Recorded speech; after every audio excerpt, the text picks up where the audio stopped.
Student welcome back to my YouTube channel Arihant lecture guess. आज की इस वीडियो में हम देखेंगे जो 2024 विज्ञान 824 IM का पेपर आया था, इसकी फुल सॉल्यूशन। ठीक है, तो देखो यहाँ पे क्या क्या दे रखा है। ये कुछ आपके सबसे पहले तो ये कुछ दे रखे, ठीक है। इसमें से जो पहला क्वेश्चन उसको हम देखते हैं क्या है। यहाँ से शुरू होता है खंड अ, ठीक है, यहाँ से शुरू होता है आपका खंड अ, जिसमें से देख लो सकते हो क्वेश्चन जो आया है बहुत ही अच्छा क्वेश्चन आया है। यहाँ से बहुविकल्पीय प्रश्न है। इसमें से पहला क्वेश्चन कि किसी अवतल दर्पण पर आपतित प्रकाश किरण दर्पण से परावर्तन के उपरांत अपने मार्ग में वापस आ जाती है। यह किरण मुख्य अक्ष का परिच्छेद करती है। ठीक है, फोकस एवं ध्रुव के मध्य बिंदु पर कि वक्रता केंद्र पर कि अनंत पर। ठीक है, तो देखो डियर स्टूडेंट, ये जो करती है ना आपका, वो कहाँ पे करती है? वक्रता केंद्र पे करती है। कहाँ पे करती है? वक्रता केंद्र पर, यानी ऑप्शन नंबर आपका ये सी वाला करेक्ट हो जाएगा। ठीक है, इसके बाद यहाँ पे नेक्स्ट देख लेते हैं। नेक्स्ट यहाँ पे आपका दूसरा नंबर है। ठीक है, ये दे रखा है कि एक लेंस वस्तु की स्थिति विशेष के लिए आभासी सीधा तथा आवर्धित प्रतिबिंब बनाता है। लेंस होगा किस तरह का लेंस होगा? अवतल लेंस होगा, उत्तल लेंस होगा, समतल होगा, इनमें से कोई नहीं। ठीक है, तो यहाँ पे ये जो होगा ना, ये अवतल लेंस होगा। कौन सा लेंस होगा? अवतल। ऑप्शन नंबर ए आपका करेक्ट हो जाएगा। यहाँ पे नेक्स्ट देखते हैं। इसके बाद तीसरा नंबर क्वेश्चन, तीसरा नंबर है कि नेत्र लेंस की फोकस दूरी में परिवर्तन किया जाता है पुतली के द्वारा, दृष्टि पटल के द्वारा, परितारिका द्वारा कि पश्चिमाभिया मांसपेशियों द्वारा। ठीक है, ये जो नेत्र लेंस की फोकस दूरी में परिवर्तन किया जाता है ये पश्चिमाभि मांसपेशियों द्वारा, यानी ऑप्शन नंबर आपका डी करेक्ट हो जाएगा। ठीक है, ये वाला ऑप्शन डी करेक्ट हो जाएगा। नेक्स्ट देखते हैं। इसके बाद चौथा नंबर क्वेश्चन है कि स्वच्छ आकाश में नीले रंग के लिए उत्तरदायी प्रकाशीय घटना है। क्या अपवर्तन है कि प्रकीर्णन है कि विवर्तन है कि परावर्तन? तो ये जानते हो कि आप प्रकीर्णन के कारण जो आकाश होता है हमें नीले कलर का दिखाई देता है। ठीक है, ऑप्शन नंबर आपका बी करेक्ट हो गया।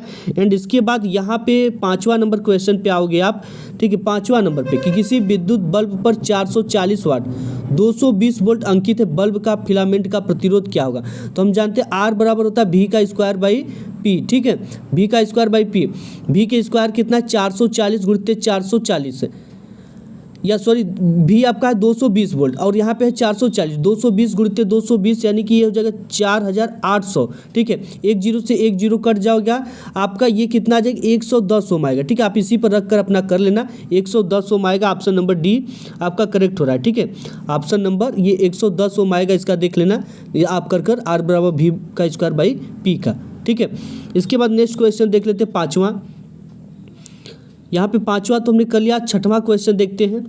छठवां क्वेश्चन आपका एक मिलान आ जाता है। ठीक है, किसी विद्युत परिपथ में प्रयुक्त होने वाले कुछ अवयवों के संकेत स्तंभ ए में दिए गए, स्तंभ बी में दिए गए नामों से सुमेल कर विकल्प का चयन कीजिए। अब देखो यहाँ पे देख सकते हो आप, छठवां नंबर क्वेश्चन है, इसका हमें मिलान करना है। ठीक है, तो इसमें पहले का जो है आपका ये जो सिंबल दिखा रहा है ये क्या है? परिवर्तित प्रतिरोध का सिंबल, यानी तीसरे में ये मिलेगा जाकर।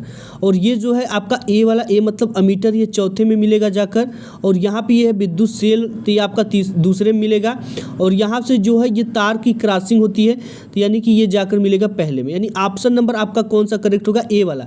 पहले का तीसरे में, दूसरे का चौथे में, तीसरे का दूसरे में, चौथे का पहले में। ऑप्शन नंबर ए आपका करेक्ट हो जाएगा।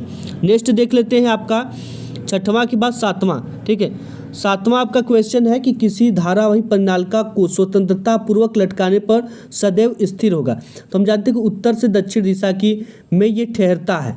ठीक है, उत्तर से दक्षिण दिशा में, नॉर्थ साउथ में ठहरता है, तो ये ऑप्शन नंबर सी करेक्ट हो जाएगा। इसके बाद यहाँ पे हम आठवां नंबर देख लेते हैं।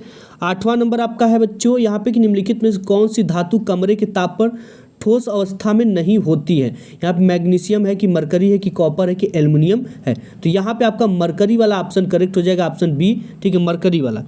कौन सा ऑप्शन करेक्ट होगा आपका? मरकरी वाला। ठीक है, यहाँ पे ये जो मरकरी का ऑप्शन है ना, ये वाला, ये आपका बी वाला करेक्ट हो जाएगा, ऑप्शन नंबर। नेक्स्ट देख लेते हैं इसमें। तो यहाँ पे आपका मरकरी वाला ऑप्शन करेक्ट हो जाएगा। इसके बाद यहाँ पे 9वां नंबर है कि अम्ल एवं क्षारक की अभिक्रिया से प्राप्त होता है। ठीक है, हाइड्रोजन की, ऑक्सीजन की, क्लोरीन की, लवण तथा जल। तो इसमें आपका लवण तथा जल प्राप्त होता है अम्ल एवं क्षार की अभिक्रिया से, तो ऑप्शन नंबर डी आपका करेक्ट हो जाएगा। ठीक है, नेक्स्ट देख लेते हैं। 9वां के बाद नेक्स्ट आपका 10वां नंबर क्वेश्चन है कि निम्नलिखित अपक्रिया है। ठीक है, CaCO3 उष्मा हीट किया CaO प्लस CO2। ठीक है, तो ये अपघटन अपक्रिया, ऑप्शन नंबर सी आपका करेक्ट होगा। इसके बाद यहाँ पे नेक्स्ट क्वेश्चन है, देख लेते हैं नेक्स्ट क्वेश्चन आपका 11 नंबर, ठीक है। 11 नंबर क्वेश्चन आपका है कि श्रृंखला का गुण किस परमाणु में पाया जाता है। तो हम जानते हैं कि कार्बन जो परमाणु होता है इसमें श्रृंखला का गुण पाया जाता है, ठीक है। इसमें ये श्रृंखला बनाती है इस तरह से, तो इसमें ये गुण पाए जाते हैं, ठीक है। इसके बाद आपका 12 नंबर क्वेश्चन देख लेते हैं। यहाँ पे 12 नंबर क्वेश्चन निम्नलिखित में एल्काइन का सूत्र है, एल्काइन है, ठीक है। तो एल्काइन का सूत्र CnH2n+2 होता है, ठीक है। तो इस हिसाब से अगर आप देखोगे तो एल्काइन, एल्केन, एल्कीन, एल्काइन, इसमें ट्रिपल बॉन्ड पाया जाता है भी है। तो इसमें आपका ऑप्शन नंबर बी करेक्ट हो जाएगा, ठीक है। बी अगर आप कार्बन मेंटेन करोगे तो डी में मेंटेन होता है, लेकिन यहाँ पे ऑप्शन नंबर आपका ट्रिपल बॉन्ड है तो ये बी वाला करेक्ट होना चाहिए, ठीक है। बी करेक्ट है। इसके बाद यहाँ पे 13 नंबर क्वेश्चन है कि ईंधन एवं औषधि के रूप में उपयोग किया जाता है, ठीक है। एथेनॉल, जिसको आप एल्कोहल कहते हो, एथेनॉल का उपयोग ईंधन एवं औषधि के रूप में किया जाता है। इसके बाद आपका 14 नंबर क्वेश्चन आ जाता है कि गुर्दे की इकाई जो उत्सर्जन की प्रक्रिया में भाग लेती है, ठीक है। तो ये जो होता है ना, ये आपका विक्राणु, ठीक है। ये विक्राणु यानी नेफ्रॉन जो होता है, ये गुर्दे की इकाई जो उत्सर्जन की प्रक्रिया में भाग लेता है, ऑप्शन नंबर बी करेक्ट हो जाएगा। इसके बाद यहाँ पे 15 नंबर क्वेश्चन की तरफ अगर हम बढ़ें तो यहाँ पे दे रखा है कि पौधों में जाइलम किसके लिए उत्तरदायी होता है, जल का वहन करने में, ठीक है। ये हर पेपर में हमारे था, वायरल पेपर में, जल का वहन करने में। इसके बाद यहाँ पे हम देखेंगे 16 नंबर क्वेश्चन, स्वपोषी पोषण के लिए आवश्यकता होती है कार्बन डाइऑक्साइड और जल की, क्लोरोफिल की, सूर्य की प्रकाश की, इनमें से सभी की। हमने बताया कि जब इनमें से सभी का ऑप्शन आता है तो 99.99% ये करेक्ट होने के चांस होते हैं, तो ऑप्शन नंबर डी आपका करेक्ट हो गया। इसके बाद नेक्स्ट जो क्वेश्चन है आपका 17 नंबर, ठीक है। 17 नंबर क्वेश्चन दे रखा है, ऑक्सीजन की उपस्थिति में पाइरूवेट का ऑक्सीकरण कोशिका के किस भाग में होता है, कोशिका द्रव्य में, केंद्रक में, कि माइट्रोकांडिया में, कि अंतःद्रव्यी जालिका में। तो ये होता है आपका माइट्रोकांडिया में, ऑप्शन नंबर सी करेक्ट हो गया, ठीक है। एंड इसके बाद हम 18 नंबर देखते हैं, तो इसमें मिलता है हमको मेंडल ने अपना प्रयोग किया था। तो मेंडल ने अपना प्रयोग मटर पे किया था, मटर पे इसलिए किया था क्योंकि उन्होंने मटर में बहुत ज़्यादा क्या देखा था, परिवर्तन देखा था, विभिन्नताएँ देखी थी। तो ऑप्शन नंबर इसमें बी करेक्ट हो जाएगा। इसके बाद आपका 19 नंबर क्वेश्चन है कि निम्नलिखित में से कौन से ओजोन परत क्षरण के लिए जिम्मेदार मुख्य पदार्थ है। ये chlorofluorocarbon CFC, option number A आपका करेक्ट हो गया। इसके बाद यहाँ पे 19 के बाद 20 नंबर है। 20 नंबर के निम्न में से कौन आहार श्रृंखला का निर्माण करते हैं, ठीक है। घास, बकरी तथा मानव, ये क्या करते हैं, आहार श्रृंखला का निर्माण करते हैं, ऑप्शन नंबर बी करेक्ट हो जाएगा, ठीक है। इसके बाद यहाँ पे है क्वेश्चन की प्रकाश की अपवर्तन को घटना को समझाइए, ठीक है। ये हमने आपको समझाया था विधिवत प्रकाश के परावर्तन के नियम में इसको। फिर है कि नेत्र के दीर्घ दृष्टि दोष तथा इसके संशोधन पर संक्षिप्त टिप्पणी लिखना है। इस उत्तल दर्पण की फोकस दूरी के लिए सूत्र लिखिए तथा उत्तल दर्पण के दो उपयोग लिखिए, ठीक है। सूत्र तो आप जानते हैं, उत्तल दर्पण की 1/F बराबर 1/V प्लस 1/U, ठीक है। इसके दो उपयोग, ठीक। ये उत्तल दर्पण है तो इसके देखने में डॉक्टरों में, चिकित्सा क्षेत्र में किया जाता है। एंड यहाँ पे अगर और नेक्स्ट क्वेश्चन देखें तो यहाँ पे है एक सवाल की 2 सेमी लंबी 20 सेमी फोकस दूरी के उत्तल लेंस की सम्मुख मुख्य अक्ष के लंबवत रखी गई है। लेंस से वस्तु 30 सेमी की दूरी पर है। प्रतिबिंब की स्थिति तथा प्रकृति ज्ञात कीजिए। यहाँ पे लंबाई दे रखा है एच की वैल्यू दे रखा है और एच डैश हमें पता करना है, ठीक है। और इसको सूत्र लगा देंगे 1/V प्लस 1/U बराबर 1/F। इसी सूत्र से इसको हल करना था, ठीक। बहुत आसान क्वेश्चन आया था, इस क्वेश्चन को मैंने कराया था।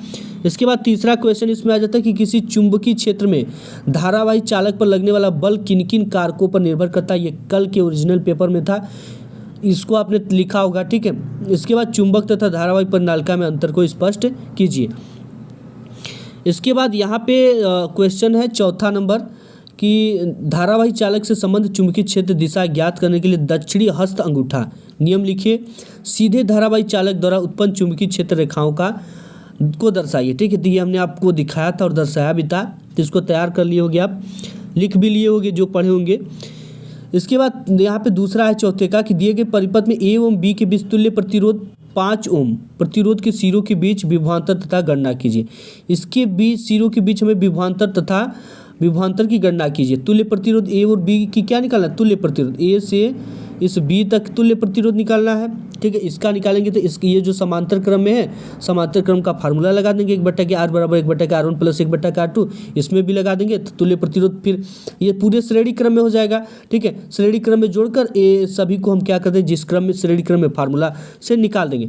अब यहाँ पे केवल हमसे 5 ओम प्रतिरोध के बीच में पूछ रखा है विभवांतर, तो हम जानते हैं विभवांतर ओम के नियम से, ठीक है, R बराबर V/I होता है, V/I, ठीक है। तो यहाँ से हम R निकल जाएगा, यहाँ पे वोल्ट दे रखा है आपका, यहाँ पे नीचे 6 वोल्ट दे रखा है, यहाँ पे देख सकते हो, ठीक है।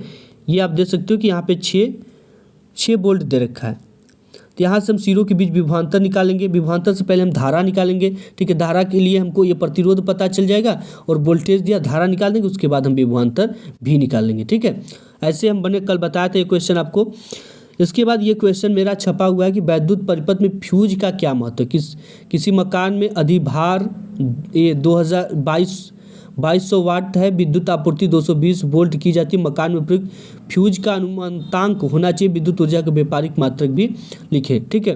किलोवाट में व्यापारिक मात्रक होता है उसका। इसके बाद यहाँ पे हम चौथा क्वेश्चन भी देख लिया। अब उपभाग 2 आता है, ठीक है। इसमें रसायन विज्ञान से रिलेटेड क्वेश्चन आते हैं कि निम्नलिखित यौगिक का IPSC नाम लिखिए, ठीक है।